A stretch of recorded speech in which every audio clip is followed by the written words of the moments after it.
তো পৃথিবীতে সুখ বলে জিনিসটা যদি কেনা যেত তাহলে কিন্তু মেয়ের বাবারা, প্রত্যেকটা মেয়ের বাবারা যত টাকাই লাগুক ওই সুখ জিনিসটা কিনে আনতো একটা মেয়ের জন্য। শুধুমাত্র মেয়েকে যে রাজরানীর মতো রাখবে সেই ক্যাপাসিটিটা করে রাখতো তার বাবা।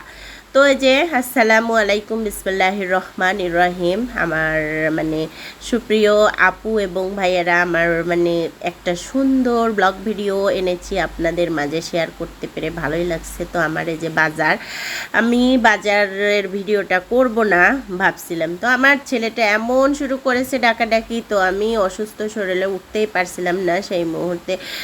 ও ডাকাডাকি, ওর মানে অনুপ্রেরণায় এই ভিডিওটা করা, আমার আরাফের অনুপ্রেরণায়। হ্যাঁ, তো এই যে সবগুলো বাজার ছেলেকে নিয়ে গুছালাম, আর আমি একদিকে দেই, ও আরেকদিকে দেয়। আর এই যে সুন্দর করে গুছিয়ে একটা ভিডিও করেছি, কত সুন্দর করে।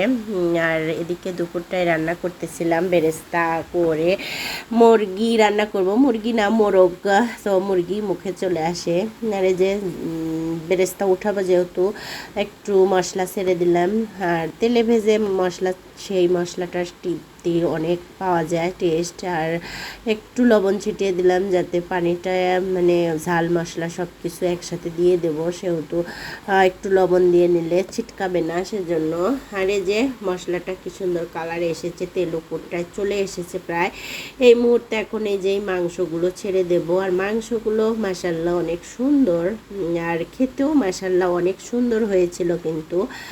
আর আমার ভিডিওতে যারা যারা কমেন্টস করেছেন তাদেরকে অসংখ্য ধন্যবাদ। আর আমি এখন কি বলবো, আমি কমেন্টস ব্লক খেয়ে ফেলেছি, যাতে রিপ্লাই করছি আর যাচ্ছে না, এটার সুরাহা আপনারা যদি জেনে থাকেন অবশ্যই আমাকে জানাবেন একটু প্লিজ দয়া করে। তো আমি এই যে মাংসটা কষাতে কষাতে দেখলাম এই যে কামানির হাড্ডির মধ্যে একটা এই ফেলে দেওয়া অংশ আছে, তো ভাবলাম এটা ফেলে দেই।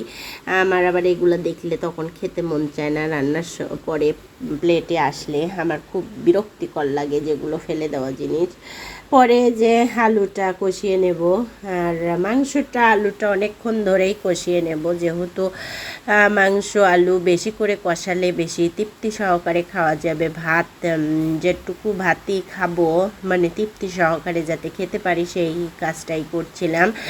আর আমার বাসায় মানে অসুস্থের সংখ্যাই বেশি, আমার বড় ছেলেটারও ঠান্ডা লেগেছে, আমার ছোট ছেলেটারও এরকম অবস্থা, ঠান্ডা জ্বর আর কাশি, তারপরে আমারও এরকম অবস্থা। তো এই মুহূর্তে একটু মুরগির মাংস ঝাল ঝাল করে রান্না করলে কিন্তু মজাই লাগবে খেতে, সেজন্যই ভাবলাম যে মুরগিটাই রান্না করি।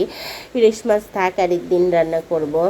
তো ঝোলের পানিটা দিয়ে দিলাম অলরেডি, আর মুরগিটা বড় সড়ো সেজন্য ভাবলাম একটু পানিটা বেশি করেই দেই, সেদ্ধ হবে না নইলে। তো একটু সেদ্ধ করার জন্য বারবার মানে দেখছিলাম, আর কিছুক্ষণ আমি লাইভে ছিলাম, সেই অংশগুলো দেওয়া হয় নাই। তো এই যে এদিকে বেরেস্তা বাটাটা দিয়ে দিলাম লাস্ট পর্যায়ে। মাংসটা অনেক সুন্দর হয়েছে, খেতেও মাশাল্লাহ অনেক দারুণ হয়েছে।